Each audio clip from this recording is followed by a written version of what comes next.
of the Bossman show by former Georgia Tech Yellow Jacket and LA Chargers linebacker Jerry Attaochu here on the Bossman show.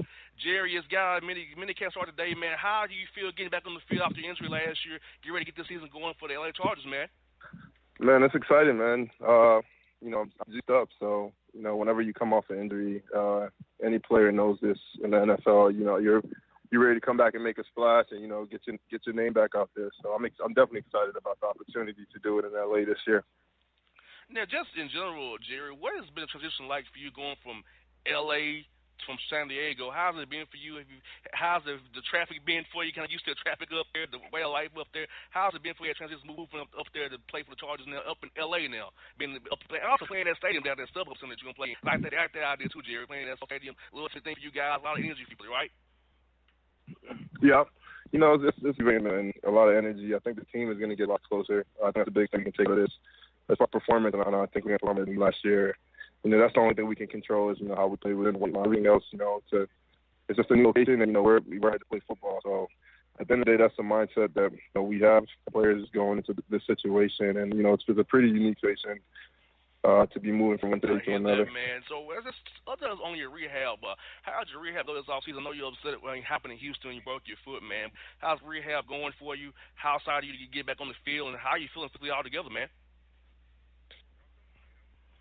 I'm feeling great. I'm almost done with my rehab. I got a lot stronger in other parts of my body, while I was rehabbing, so I took a lot out of it. And, I started out 6 months ago after the season. I went up to Georgia Tech, and I did some rehab there for a couple months, while taking classes, and came here and finished up my rehab. So, I'm full go, and I'm excited about it. I hear you now. Also, Jerry, being from Nigeria, well, soccer is very prevalent, man. At what point did you decide that you want to make football what you want to pursue?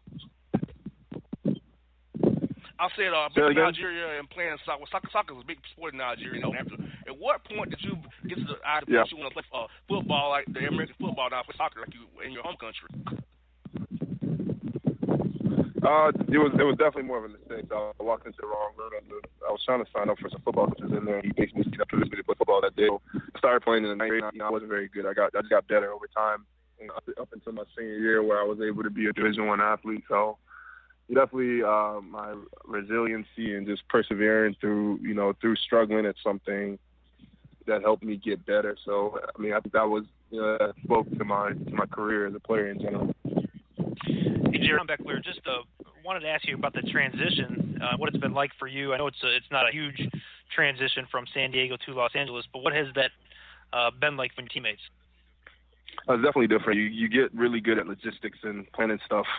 When you get drafted, you expect to be in the city till your contract is up. So, this was my fourth year. I've been in San Diego for 3.5 years. So, I have 1 year. So I have to throw my stuff in storage and get a new lease down there and do all these things, make the drive up and down, trying to find a place and, just doing the whole moving thing. So I think that was definitely what I took out of it. But other than that, just learning your new environment, staying out of trouble and taking care of business on the field. I think it's pretty simple as a player.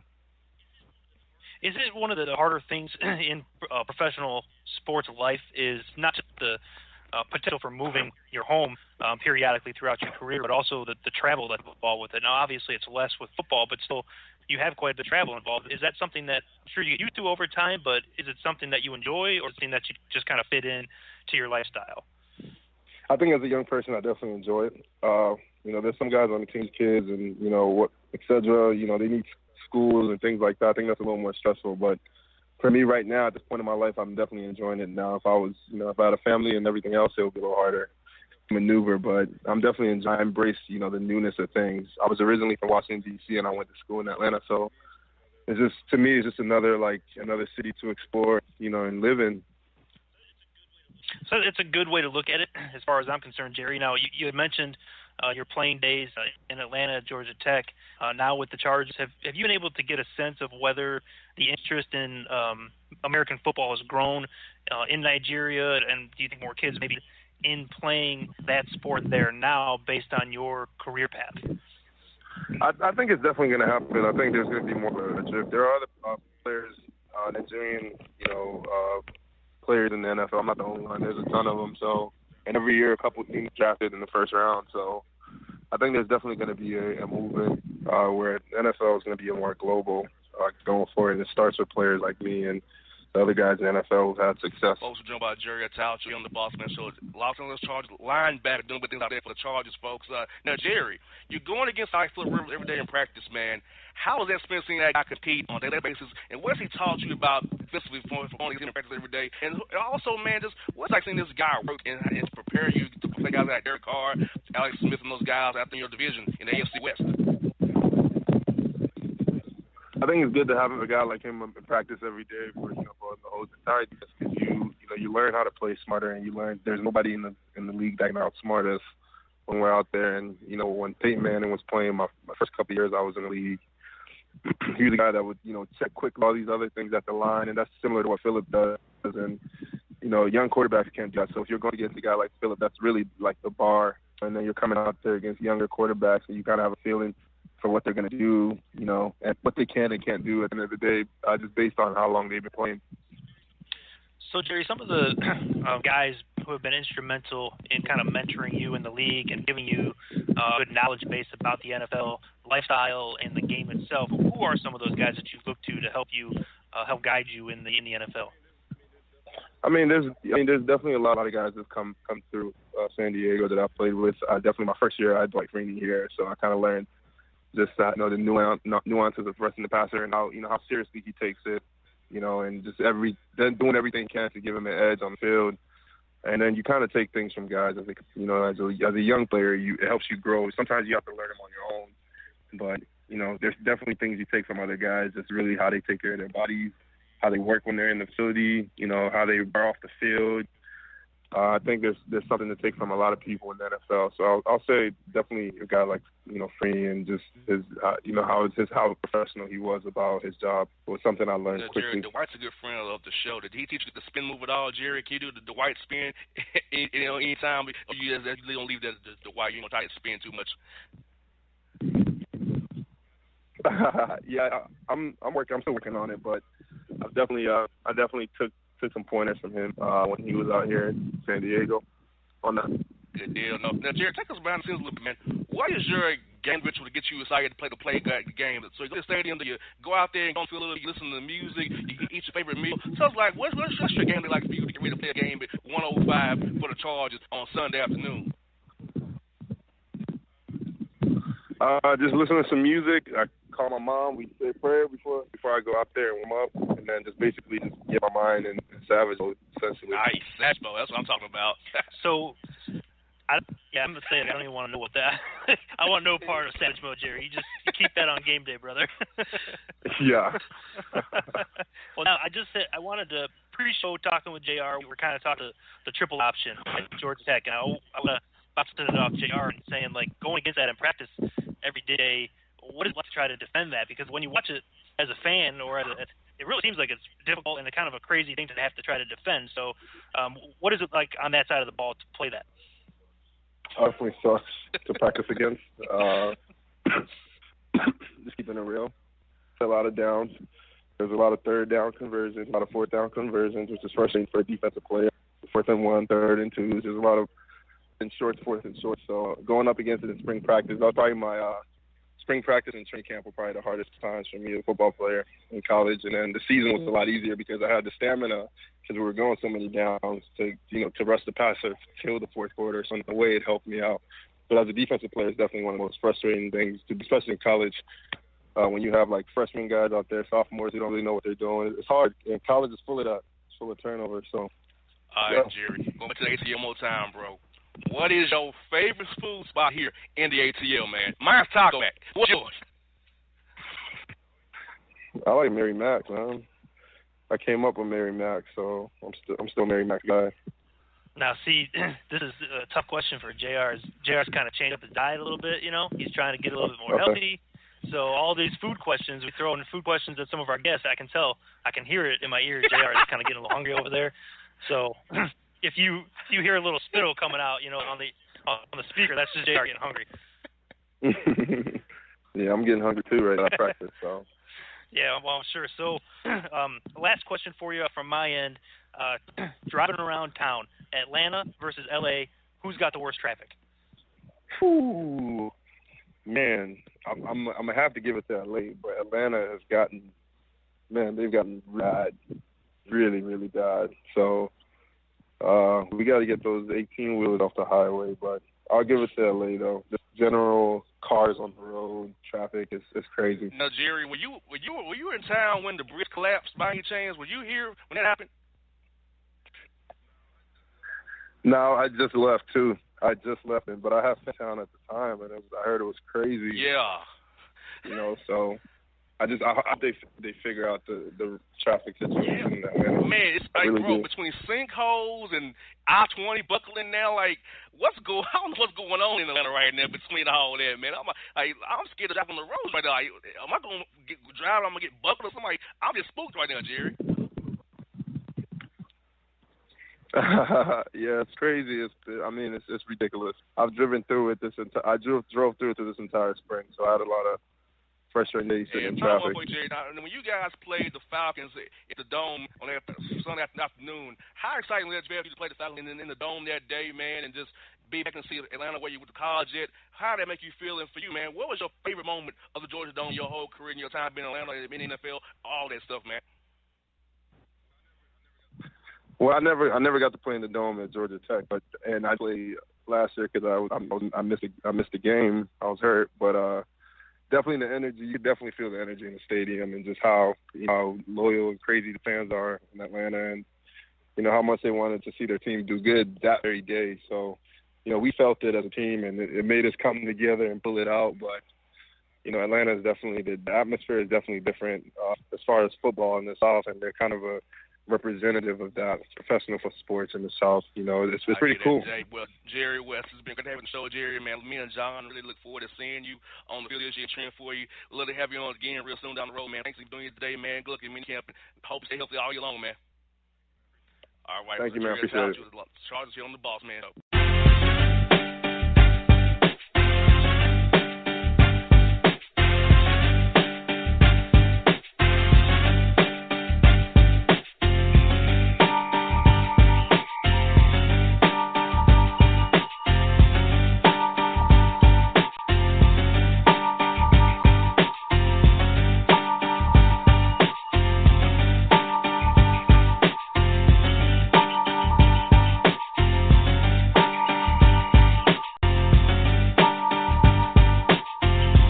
All your photo, video, and voiceover needs, check out the fine folks at Blueberry Productions. They will take good care of you. If you don't believe me, you can see for yourself. Check out their work at blueberryproductions.tv, a Facebook page, Blueberry Productions, also a Vimeo page, a YouTube page, and it's Blueberry, Bluberry, Prod on Twitter. Check them out today. Blueberry Productions, great people, great work, great service. Fantasy football season is fast approaching, and if you're looking for an edge this season, you need to contact the guys at Draft Day Consultants. The concept is a simple. Draft Day Consultants takes your requests and connects you with one of their trusted analysts, who then guide you through your draft, whether you just need a sounding board on decisions, or if you need them to conduct your entire draft. Draft Day Consultants has you covered. Every one of their consultants has a proven track record of success, and have conducted hundreds, even thousands of mock drafts. Thanks to this year-round research and analysis, the guys at DDC have an unmatched understanding of player values. So gain an edge on your league mates this season by hitting up draftdayconsultants.com. That's www.draftdayconsultants.com. Now get after it, fantasy footballers.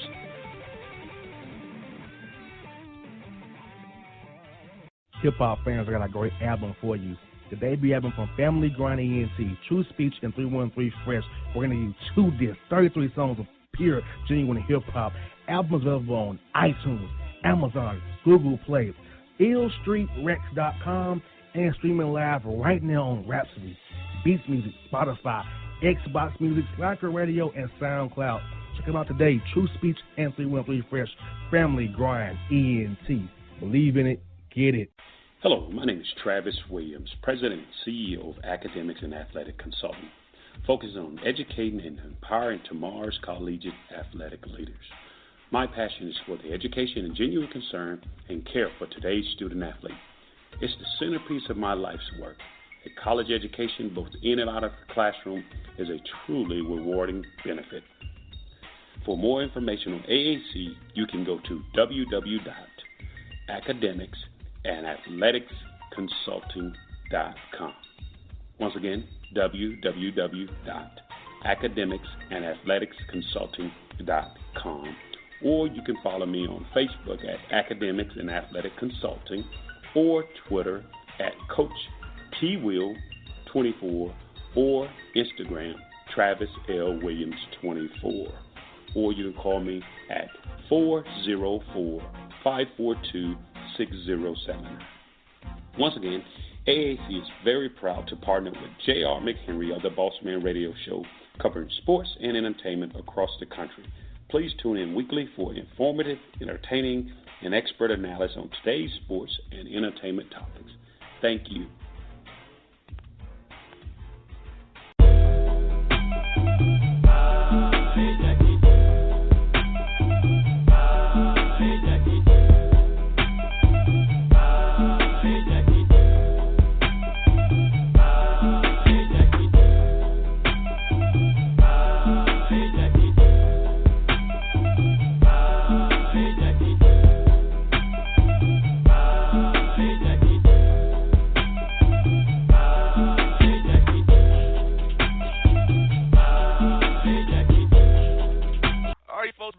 The Bossman Show. I have a great show for you so far today with our man Dana Ford down on Young, and now we're joined by the Raptors 905 head coach doing big things, coaching the D-League All-Star game in New Orleans down there, Coach Jerry Stackhouse. Coach, how's things going for you, man?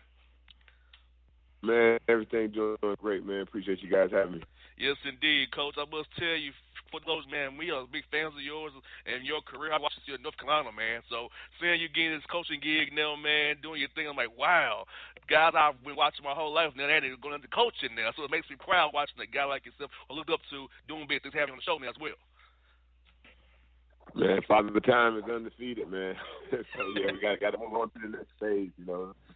Playing was a lot of fun. We do that for a long time, and now, you know, trying to teach these guys, and then also last year working with the Raptors, and now with the development team, you know, trying to help these guys fulfill their dream of playing in the NBA and playing at that next level. And Coach, what does it mean to get this honor to coach in the All-Star game? And your first year as a head coach. So what does it mean to you, man?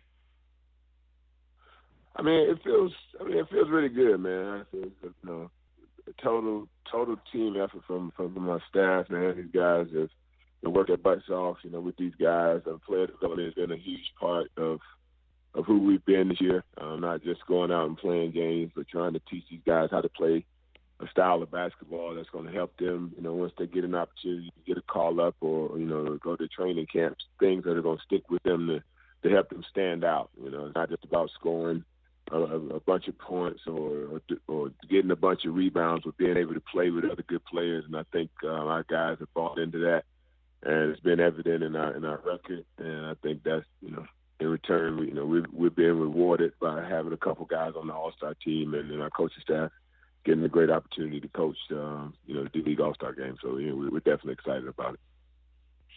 Well, Coach Stackhouse, you had a very successful playing career, which everybody's very familiar with. Was there a point during that playing career that it became evident to you that you wanted to get into coaching, and ultimately, how did you get into the coaching gig and become the head coach of the team? Well, I mean, the coaching started for me around 2000. I mean, as a player, I always kind of gravitated toward the younger players, even though I didn't have that, you know, as a rookie coming in. Maybe had one guy, Vernon Maxwell, who was a shooting guard. I played power forward pretty much in college, so I was learning a total new position when I got to the league. And Vernon kind of took me on his wing and showed me how to, chase off of screens and do different things. I was just getting nailed on screens when I first got in the league.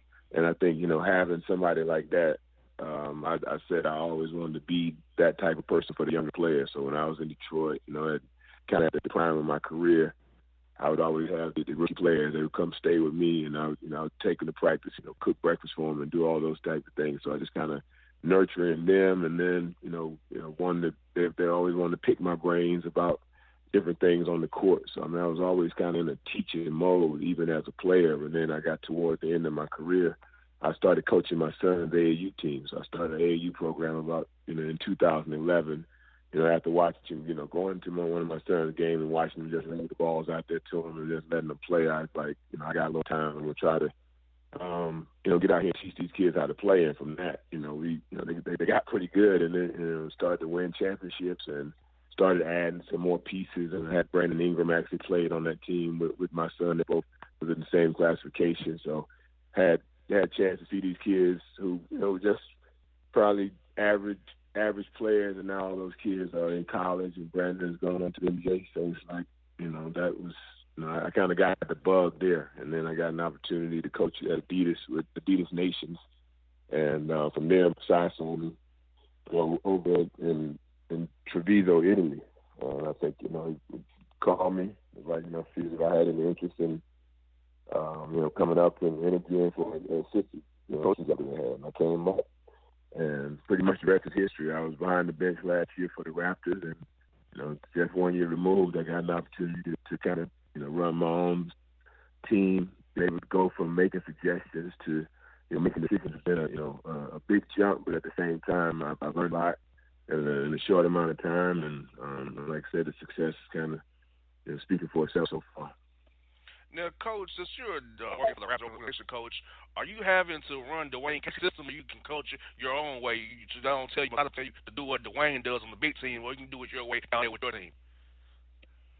No, I mean, we have obviously we have assignment guys, or we have some foundation what they run at the Raptors, but it's not completely, the Raptors stuff. I mean, I have some leeway to be able to, put some things in, such because we don't have the same personnel. I mean, a lot of what the Raptors do is built around two all-star players and, Kyle Lowry and DeMar DeRozan. And, unfortunately, we got some talented players, but we don't have that type of talent on this team. So we have to do some things a little bit differently. But more so than anything, it's about the defensive end of the floor. And I think that's where we have a lot of similarities in the things that we do. Offensively, I think, you'll find a way to put enough points on the board if you hang your hat on defense. And I think that's who we've been so far. One of the top 2 or 3 teams in the league defensively, defensive field goals, holding teams to, right around 100 points a game. So, we're proud of that. And I think, just continuing to build again, showing these guys that, giving a little bit less of themselves. We don't have anybody averaging over, 16 and a half points a game. But, I think we got 2 guys on the All-Star team. So I think the league has recognized these guys for giving themselves, not just rewarding guys with the gaudy numbers, but the one team play and guys, being selfless. And I guess to that point, Coach, you're only 4 short years removed from playing. So do you get out frequently in these drills, and is it beneficial for you to be able to get on the court with your guys and not only tell them what they need to be doing, but literally show them and being able to do that? And I guess if you do that, does it get that competitive juice fight up again? Yeah, I mean, I think that's one of the things that that I loved about, last year, being able to work really hands-on, with our younger players, the Norman Powells, to DeLon Wrights, to Lucas Negreiros. I was working, with those guys a ton last year, and to see them come this year and have an impact, with the big team, and now getting able to get hands-on with this younger group, these player development guys, and it's like they, for 10 minutes a day, I get to be Jerry Stackhouse. I mean, when we get to our shell defense, I like out there, and I try to kill them every chance I can. But no, not too much more than that. But it is a big help for me. Just my longevity and my career allows, automatically they listen and they hear the open to what I'm saying. I think that's, I use that analogy a lot. That it's just like almost like training a puppy. The first thing you have to do is get a look at you. And for me, having the success I had playing, that I don't have that problem with them not listening or not tuning in to what I have to say. So that's definitely a plus. Folks, about Jerry Stackhouse here on the Bossman Show, coach of the Raptors 905 up there in Canada, doing big things. 20 going to the league All-Star game with the head coach. Know he's winning games up there, playing defensively. It's all good up there in Canada. Now, Coach, there's some guys you think in the league, some of the D-League, that you can kind of tell your guys, hey, I think it's this guy. I already have a scouting report on this dude. I already played him in the league. So are there some guys like that you come across so far this year? Yeah, Yeah, absolutely. I think there's guys. I mean, they're still younger guys to me, but a guy that's in the D League now who was a pretty solid NBA player, and trying to get back to like a Jordan Crawford who plays with Grand Rapids. I had a chance to play him, so a lot of these guys I can give firsthand account on. With some of the older veteran guys that that have played in the league, but there's a lot of young guys that I don't really know. Maybe know a little bit of their games from college, or they're fresh out of college and a few years removed. And there's a lot of talent down here, man. Honestly, that I don't think I ever really took a big interest in, because I was always focused on it. Up to even my broadcasting and different things I was doing, it was always about the NBA and not so much the development league. But it definitely is a gym, and I think people to recognize that it's professional basketball, and these young guys are just a step or two away from getting up to the next level. And we've got quite a few call-ups this year, and a couple of them that stuck and secured a couple of long-term deal, 2-year deal, like Yogi Ferrell, or Karen White to get it down in Miami, and Yogi in Dallas. Those guys have done a hell of a job of working the D-League system and getting the opportunity and the call up. And once they got their opportunity, they've made the most of them. So we're hoping to get some opportunities like that for some of our players on the Raptors team, and our Raptors 905 team, and hopefully they stay. Hopefully some of the tools that we're giving them will showcase and allow them to not have to come back. I love our guys, but I really would love to see them find a home up at the next level. Well, and to that point, Coach, when you look at your current roster, can you rip off a few guys that you think eventually are going to be on an NBA roster, stick on an NBA roster, and really help contribute in the league? Well, the guy that we had last year, Axel Tupain, has been our leading scorer this year. I think that he's a guy that could provide a real boost off of anybody's bench. I mean, he's a guy that doesn't need him. I'm bringing him off the bench this year. And just kind of get him used to that role, because I tell these guys all the time that pretty much the first 8 spots on the NBA team is pretty solid. So you got to try to figure out a way to get him between 9 and 15. And I think he would be a guy that, if he's given the opportunity, could do a really good job for someone. Eddie Tavares is 7'2", can play with the back to the basket. Has gotten really good in pick and roll coverages. He was one of those guys that loved to kind of hang around the basket because he was so tall, and now we got him out there, showing and being real up high to the level on pick and rolls. So I think, those are 2 guys at the forefront. C.J. Leslie has played well for us this year, a guy that was on a lot of people's radar, and then maybe just having some maturation issues early on coming out of school, and I think he's starting to solve some of those things to make these guys get a chance again, and like I said, to get an opportunity and to make it happen for this time around. Now, Coach, the new CBA with these 2-way contracts now with the roster being over to 17, you feel like this will help strengthen the D-League with more money being in the D-League now, where more guys actually play the D-League rather go over to Europe. The league actually get better now with more quality guys making more money, want to go be down there, and with more teams coming in, so it helps the product all together. How do you feel about that?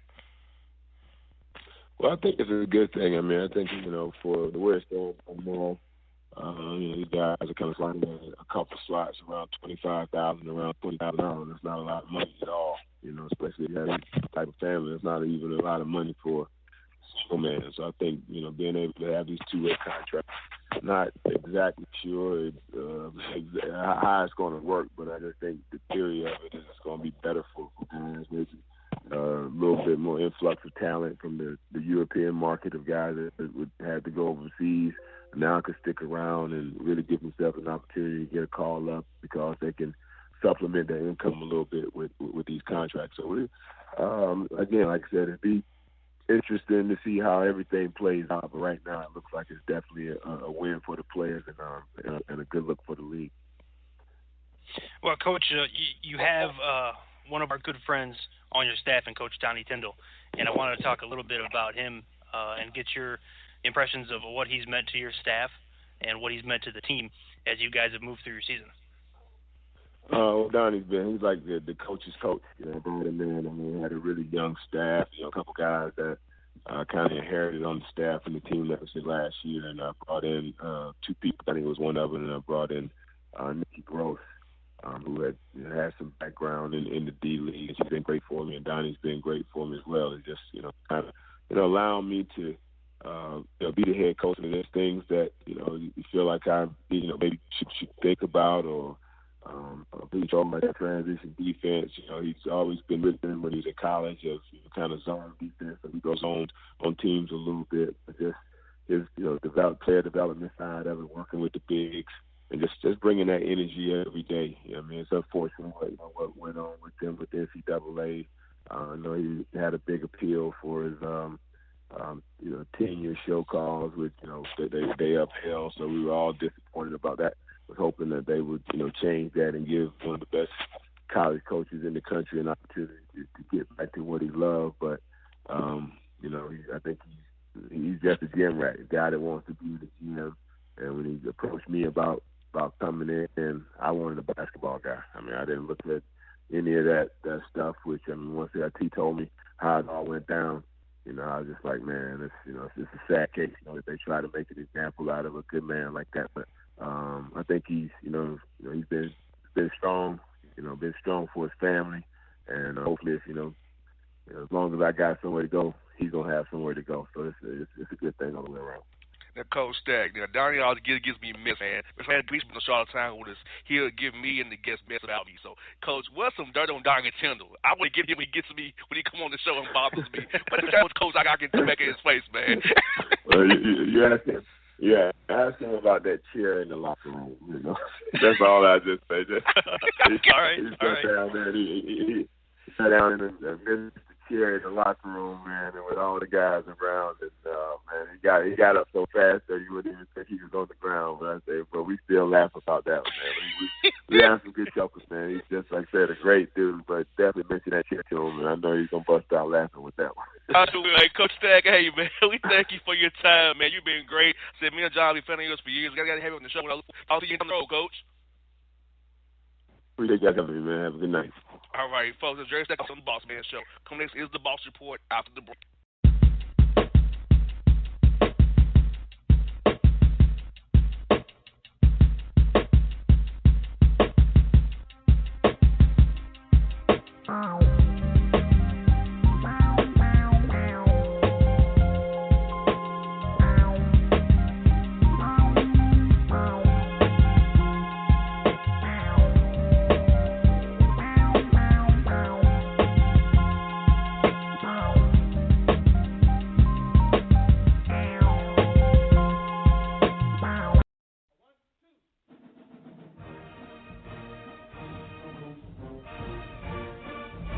Hello, I'm Dana Ford, head coach of the Tennessee State Tigers men's basketball team, and I'd like to invite you to be a part of the Rebound Foundation game that takes place February 16th at the Gentry Center at 8 p.m. Central and can be seen on ESPNU. The mission of the Rebound Foundation is to provide the necessary building blocks for women and children recovering from domestic violence. You can make a contribution without being at the game at pledgeit.org, TSU Rebound Challenge. To find out more information about the Rebound Foundation, visit www.thereboundfound.org. You can also follow us on social media at the handle The Rebound Foundation. Help the Tigers stand up against domestic violence by pledging to end it.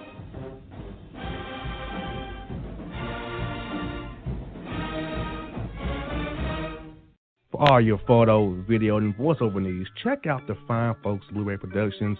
They will take good care of you. If you don't believe me, you can see for yourself. Check out their work at blueberryproductions.tv, the Facebook page, Blueberry Productions, also a Vimeo page, a YouTube page, and it's Blueberry, BLUBERRY, Prod on Twitter. Check them out today. Blueberry Productions, great people, great work, great service. Fantasy football season is fast approaching, and if you're looking for an edge this season, you need to contact the guys at Draft Day Consultants. The concept is simple. Draft Day Consultants takes your requests and connects you with one of their trusted analysts, who then guide you through your draft, whether you just need a sounding board on decisions, or if you need them to conduct your entire draft. Draft Day Consultants has you covered. Every one of their consultants has a proven track record of success, and have conducted hundreds, even thousands of mock drafts. Thanks to this year-round research and analysis, the guys at DDC have an unmatched understanding of player values. So gain an edge on your league mates this season by hitting up draftdayconsultants.com. That's www.draftdayconsultants.com. Now get after it, fantasy footballers.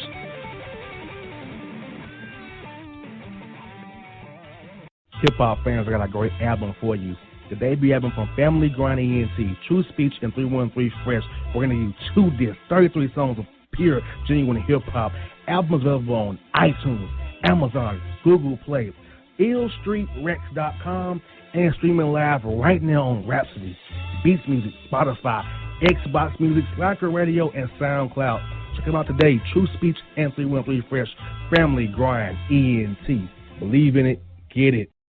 Hello, my name is Travis Williams, President and CEO of Academics and Athletic Consulting, focusing on educating and empowering tomorrow's collegiate athletic leaders. My passion is for the education and genuine concern and care for today's student athlete. It's the centerpiece of my life's work. A college education, both in and out of the classroom, is a truly rewarding benefit.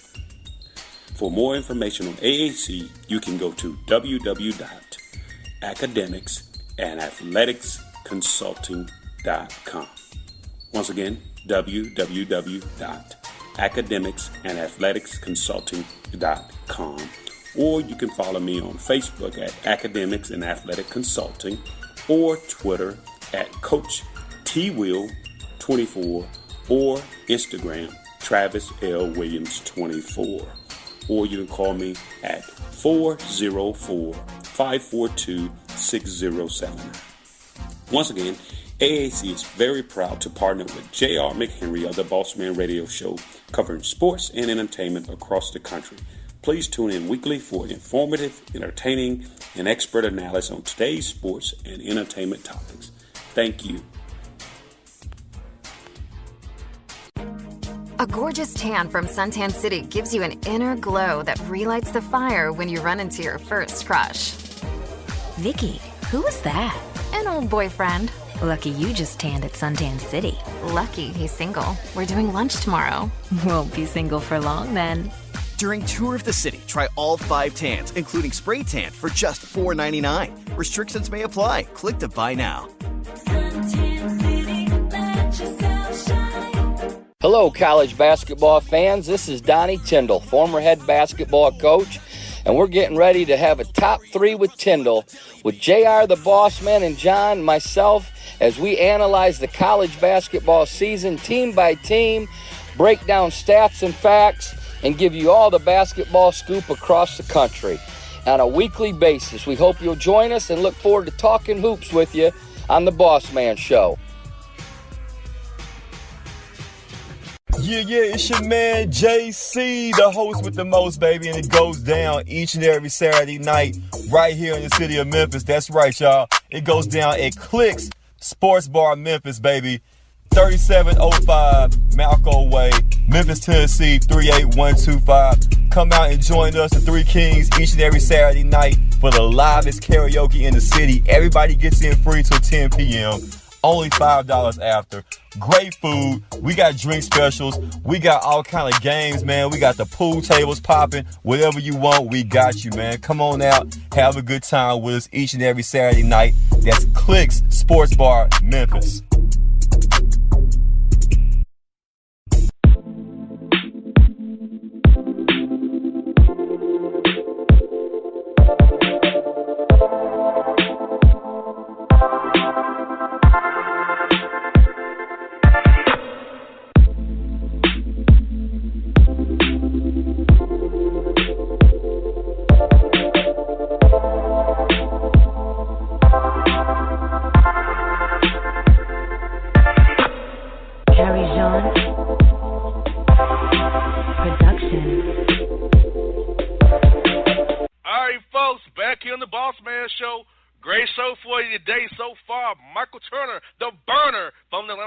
San Angeles Chargers.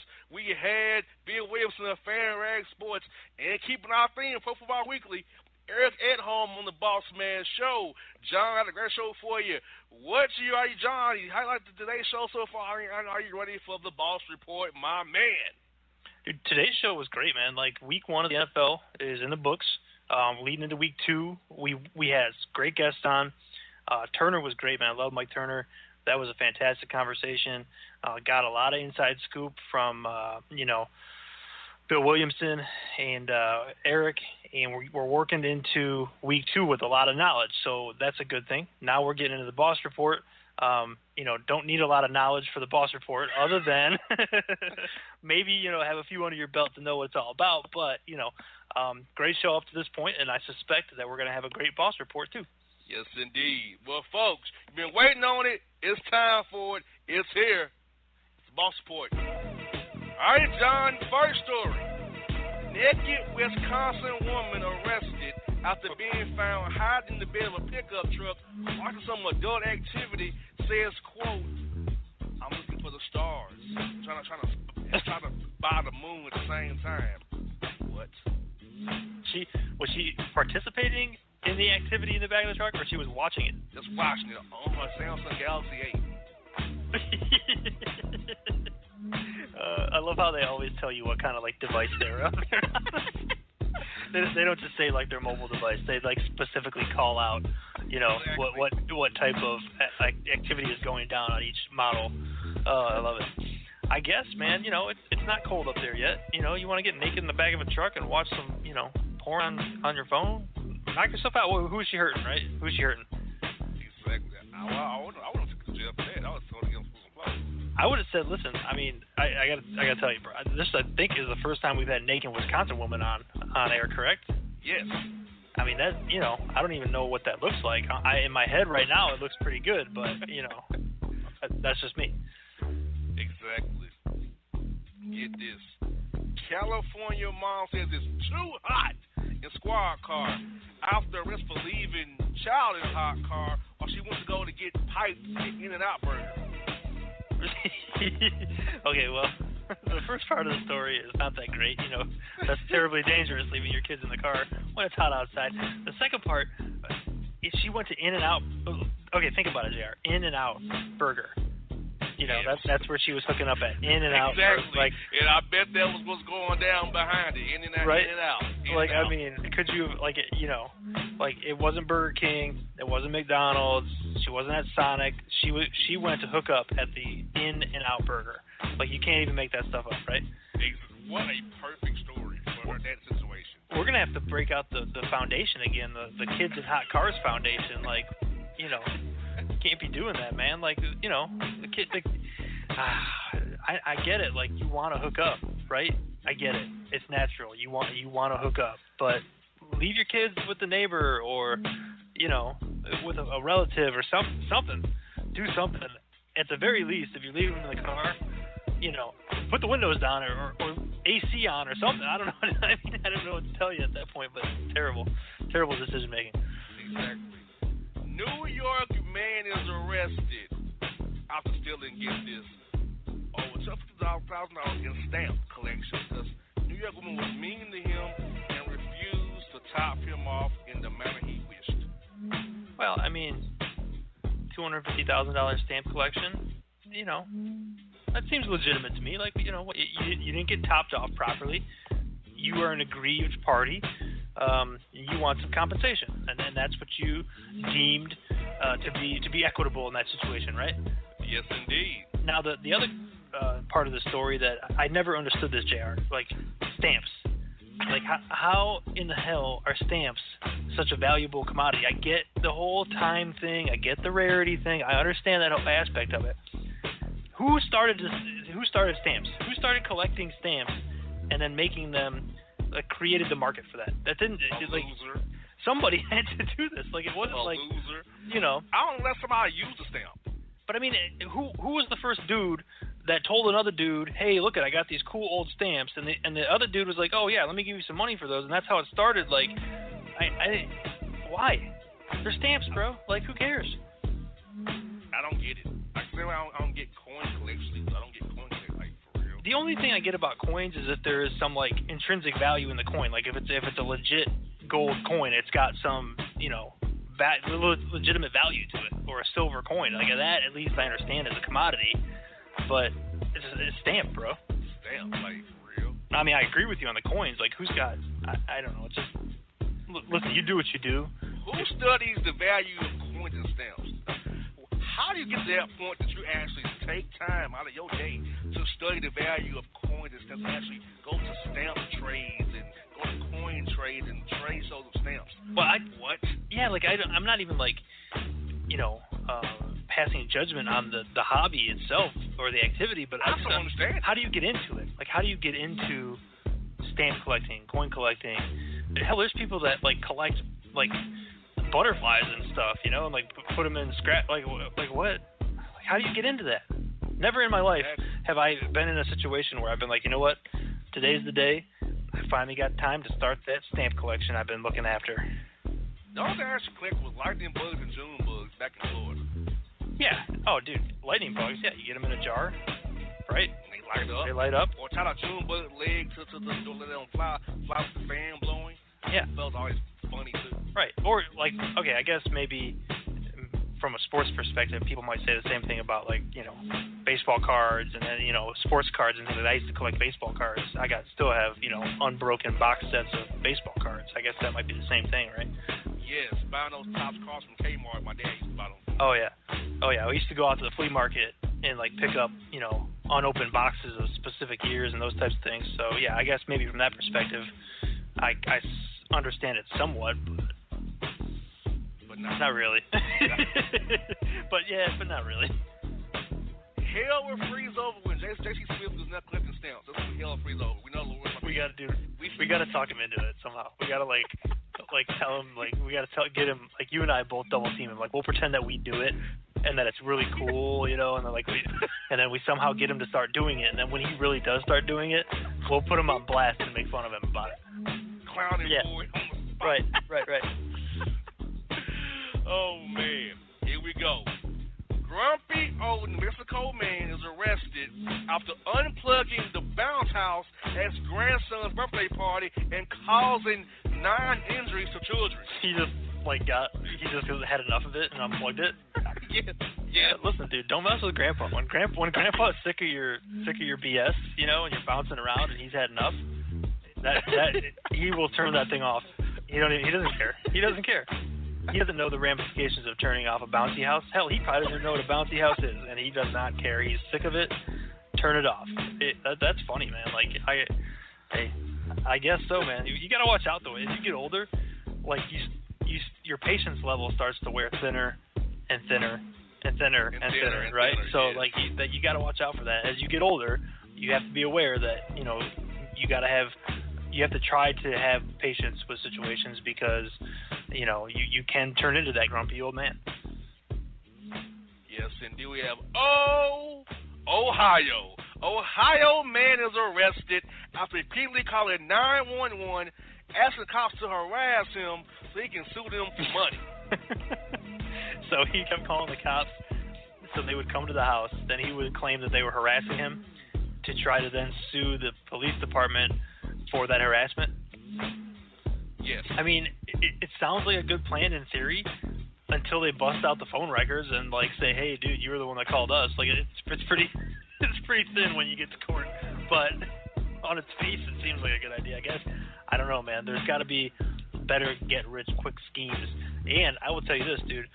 You be careful calling the cops to your house one too many times. If they get sick of your, BS, just like old Grandpa did with the bouncy house, they'll unplug you, bro. As a black man, I don't call the police for nothing. I don't call for nothing as a black man. Okay? Black, white, anything, bro. I'll try to handle it on my own before I have had plenty of experience with law enforcement in my day, JR, and I will tell you this right now. Black or white, doesn't matter. I ain't calling the cops to myself, okay? That is not an interaction that you want to have. Negative. Woo-wee. We got this. Delaware man arrested after kicking coworker in the neck after he forgets to order him some fries and a taco Sunday from McDonald's for lunch. Honestly, I will tell you this right now. I cannot kick anyone in the neck. Unless they're like a 5-year-old, that is about as high as my limbs to a neck. Like, I can't, I'm not flexible enough to kick anyone in the neck, okay?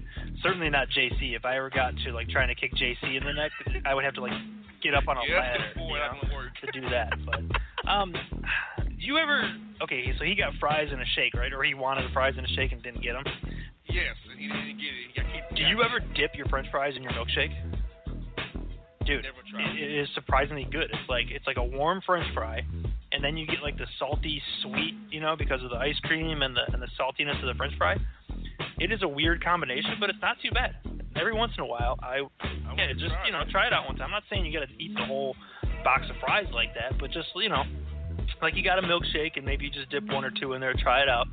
It's not too bad. Now, if that's what the guy had intended to do with his French fry milkshake combo that he did not receive, listen, man, you got to do what you got to do. Handle your business. You kick somebody in the neck, I guarantee you next time you put an order in with that dude, it's coming to you. The caveat was he ripped his pants. Pants ripped. He was ass out dog. Well, maybe then you shouldn't be eating French fries and milkshakes. Maybe you got mixed in a salad, bro, if that's what's going down. So, maybe you did your favor. Exactly. Arizona radio stations in hot water, John, after green light and commercial, and tell listeners how to hide child porn on computers. Like the commercial was an ad for some type of device that hides child porn? Yes. Oh my God, dude. I don't know, man. People are so freaking... And okay, you know this. There's a whole, dark place out there on the internet where you can do and find anything nasty, illegal, perverted, anything. You can find it out there. And I don't know. It's like... Who was the sales manager or the sales, S-A-I-L-S manager of that station? Was it somebody that I used to know that greenlit that commercial and make it to the air? They were asleep at the wheel on that one, or they really needed that, they really needed that check, right? Like, rent's due tomorrow. We need to get this money in. Yeah, but it's for a child porn hiding device. I don't care. We got bills to pay. Oh, okay. Put it on the air, please. There's only two ways I can go. Asleep at the wheel or we need the money. That's it. Exactly. Man, Michigan woman's outrage over getting a ticket over, get this, a dirty license plate. Like, her license plate was too dirty for them to read? You see, that's the type of stuff that's stupid. Like, okay, I get it. Like, maybe your thing's covered in dirt and they can't read your license plate. Okay, I get it. Pull the person over, let them know, hey, I can't see your license plate. It's against the law. It needs to be displayed. Do you have anything in the car that you can wipe it off with? Yes, I have a napkin right here. Okay, wipe it off and move on about your day. That's the type of crap that irritates people about law enforcement. I get that you're out there to, make the roadways safer. You're out there for public safety.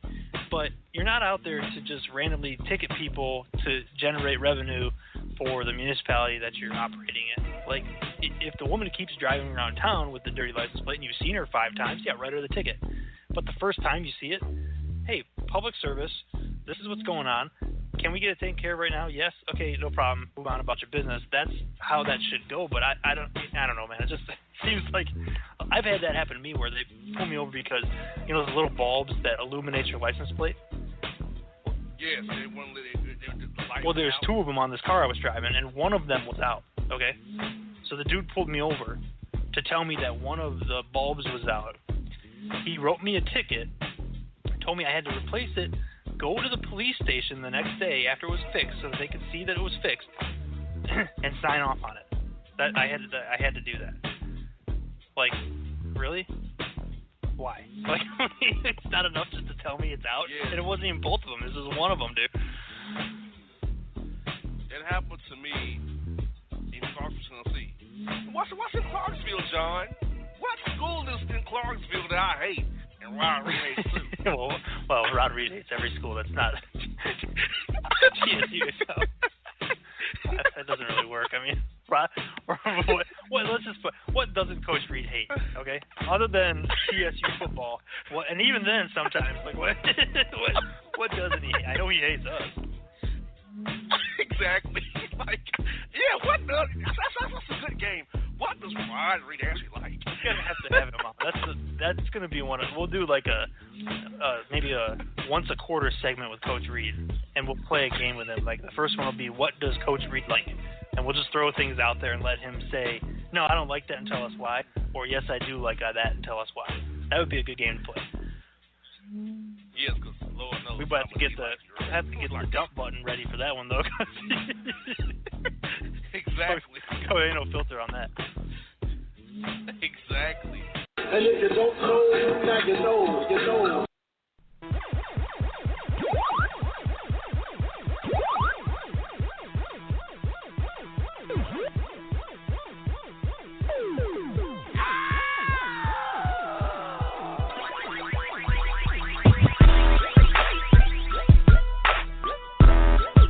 For all your photo, video, and voiceover needs, check out the fine folks at Blueberry Productions. They will take good care of you. If you don't believe me, you can see for yourself. Check out their work at blueberryproductions.tv, the Facebook page, Blueberry Productions, also a Vimeo page, a YouTube page, and it's Blueberry, BLUBERRY, Prod on Twitter. Check them out today.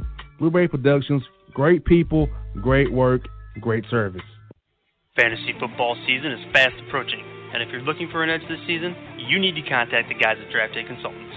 The concept is a simple one. Draft Day Consultants takes your requests and connects you with one of their trusted analysts, who then guide you through your draft, whether you just need a sounding board on decisions, or if you need them to conduct your entire draft. Draft Day Consultants has you covered. Every one of their consultants has a proven track record of success, and have conducted hundreds, even thousands of mock drafts. Thanks to this year-round research and analysis, the guys at DDC have an unmatched understanding of player values. So gain an edge on your league mates this season by hitting up draftdayconsultants.com. That's www.draftdayconsultants.com. Now get after it, fantasy footballers.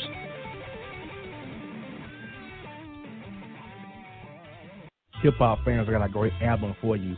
The debut album from Family Grind ENT, True Speech and 313 Fresh. We're going to use 2 discs, 33 songs of pure, genuine hip-hop. Album is available on iTunes, Amazon, Google Play, illstreetrex.com, and streaming live right now on Rhapsody, Beats Music, Spotify, Xbox Music, Slacker Radio, and SoundCloud. Check them out today. True Speech and 313 Fresh. Family Grind ENT. Believe in it. Get it. Hello, my name is Travis Williams, President and CEO of Academics and Athletic Consulting, focusing on educating and empowering tomorrow's collegiate athletic leaders. My passion is for the education and genuine concern and care for today's student athlete. It's the centerpiece of my life's work. A college education, both in and out of the classroom, is a truly rewarding benefit. For more information on AAC, you can go to www.academicsandathleticsconsulting.com.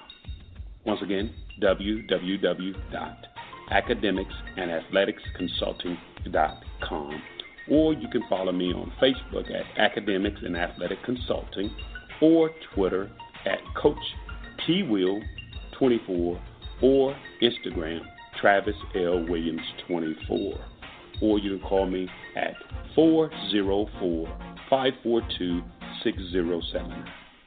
Once again, AAC is very proud to partner with J.R. McHenry of the Bossman Radio Show, covering sports and entertainment across the country. Please tune in weekly for informative, entertaining, and expert analysis on today's sports and entertainment topics. Thank you